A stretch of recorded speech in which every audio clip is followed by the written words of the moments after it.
everybody, welcome back to my channel. This is Tasha Miller, and today we're going to be talking about the silly mistakes beginning writers make, including this one. Number 1. Finding a book cover before the book is actually finished. Now, this is a big no-no. Like, a lot of people find book covers to inspire them about something, but you don't want to buy that book cover until you find out that your book is actually that. I did a book cover. It looked more like erotica than what I was going for, but in the beginning I was kind of going for a little more of an erotica type of thing, but by the end there was no sex in my damn book. So I couldn't get that book cover because whenever someone looked at it, they're like, oh, there's going to be some hot sex scenes in this, and there's none, and they're going to be so disappointed.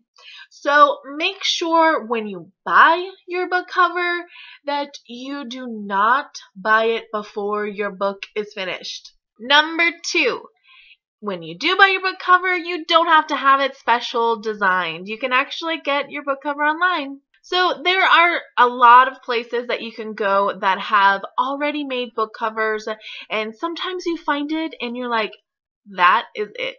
And sometimes you'll get it and it's like, it's not quite what I want, but it makes your book even stronger because you cater it to that book cover. So as long as you don't have some crazy idea and you will be heartbroken if that idea doesn't come out, then you can buy it online. They are a lot cheaper. I got mine for about, I think, $60, and for me that's pretty awesome because I try to have people design it, and unless you're going on Fiverr.com and you want like not a very good one, then it's gonna be expensive.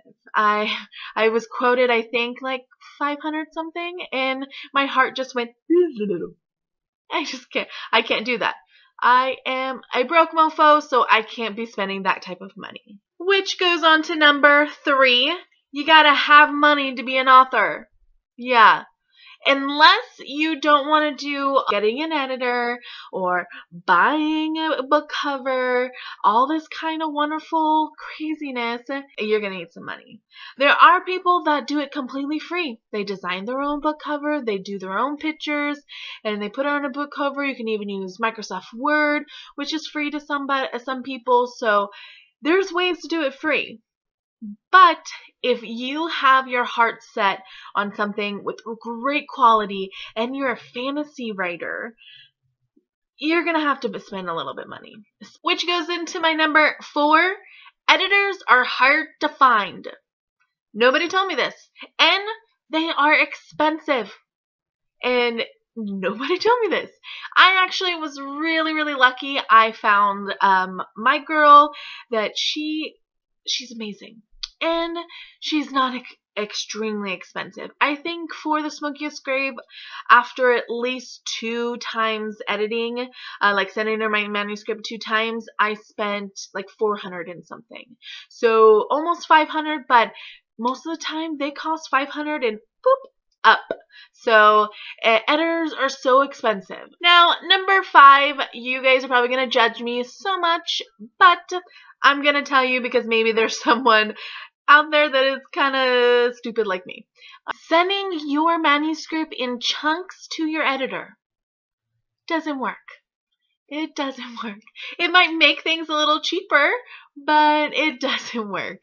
I had so many plot holes and she couldn't find them because I was sending her chunks, like 3 or 4 chapters, and sometimes I would miss a chapter. I don't know where the hell that chapter went, but somehow it didn't get in there. So I recommend sending the whole entire manuscript to your editor. I know some authors or some writers right now are judging me so bad, and they're like, well, you're dumb. Of course you're supposed to do it that way. Well, I am coming from no experience whatsoever with this, and I didn't do tons of research. So I found an editor, and she was willing to do that, and I realized it was the worst mistake ever. Now, the next few are going to be more of writing mistakes. Those were more after everything is done and what to do with it. Number 6, not paying attention to my characters' names close enough. If you have a lot of C's going on, you have Kate, Kat, Catherine, Carrie, all of these are going to be so confusing for your readers. So in the middle of it, I had some wonderful beta readers read it and tell me, I'm getting kind of confused. There's so many like D names, C names that I'm getting kind of confused. So I had to go and I had to change all of the names. Except for the main character, but most of the names got changed. That right there, big mistake. Take some time and go through your names and say, are these too close? Number 7, not writing enough detail, not showing, and I was doing a lot of telling. So I am an underwriter, as most of you guys probably already know by now, but underwriters, our biggest thing is not showing. So we're doing a lot of telling and we are not showing. So what I mean by that is, don't tell me that Kat is running across the field. Actually show me. So say that grass is hurting her feet, or she's stepping on some rocks, or the beautiful scenery, the wind blowing in her hair. So actually show what is happening. Don't just say Kat is running across the field. Now, there are some times, of course, to actually tell and not show, but that's a whole nother story. We're talking about not enough showing. Number 8, not doing a character outline or not knowing my character's background. Now, when I first started, I had no one helping me out, so I had no idea that that's what you had to do. I thought you have some story inside your head, you start writing, and boom, a book is going to happen. But not quite how it works. You actually have to know your characters to make this book a good book. Because believe me, you're writing 70,000 words, 100,000 words, your characters are going to get mixed up in there. What I mean by that, it's just as easy as writing in a notebook and writing down what you're like, stuff about your characters, when they were born, their childhood, everything. Now, this doesn't have to actually go in your novel, but it's just so that you know. Because if you didn't know that Kat had a troubled past, then why the heck is she so strong now? What makes her a fighter? You know, so it's just how it's going to play in your novel. It's just making your character stronger and making to where the readers can connect with them because they can relate to them.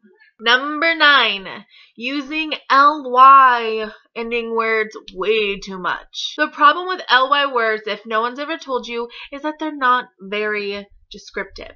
They are telling what's going on, not really showing.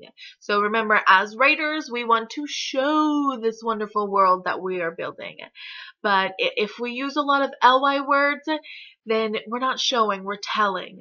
So that's just the problem with it, and it's not obsolete. You can't use ly words at all. You can actually use them a few times. Some of my favorite authors use them a few times, and it works perfectly because there are some times to actually tell, not show. But if you look in a paragraph and you have 20 ly words, get rid of some of them. Number 10 is a little bit different. It is not knowing how much work this is going to be. So unless you have some fabulous people that actually help you out and been there, or you watch tons of YouTube videos about it and you think that you are prepared, you're reading books, then you are ready. But if you are not, you have no idea how much time this is going to take. I do a full-time job that takes up all of my time. I do social media now, and I'm writing books. So it is very, very, very, very time consuming. I don't have time for anything. You are writing and you are just coming across all of this for the first time. Know that it is going to be time consuming. You need to know how to schedule your time. Because if you don't, like this one, your first novel, you're going to end up throwing it away, or you're going to end up just putting it to a side because you're like, I just can't handle anymore. I'm going to go hang out with my friends. I'm going to go party. Let's dance the motherfucking night away. You do not want that. You want to actually love your book. Of course, we are going to not love our books all the time. That's just how authors are. But you're going to want to actually be excited to write more. You're going to want your brain to be moving and to be, yes, that's a perfect idea. That's going to happen. That's how they're going to meet. That's how this is going to happen. And if you are doing that, then fantastic. I actually learned that my second time around, that that's the way to go. And I loved writing The Smokiest Grave. And it didn't take me as long to write it as my first time, because I realized that loving your work is all up here. Alright everybody, that's all I have for you today. That is the top 10. Of course there are so many, because as beginning writers we are making mistakes left and right. So those are my top 10. Hopefully they help you out. Hopefully they will keep you from making some of the same mistakes, because those mistakes suck when you find out that, oops, I shouldn't have done that, and I wasted some money. That's pretty awesome. Alright, hope you guys liked it. Go ahead, comment down below. You can tweet me at Tasha Y. Miller and let me know what you think. Bye!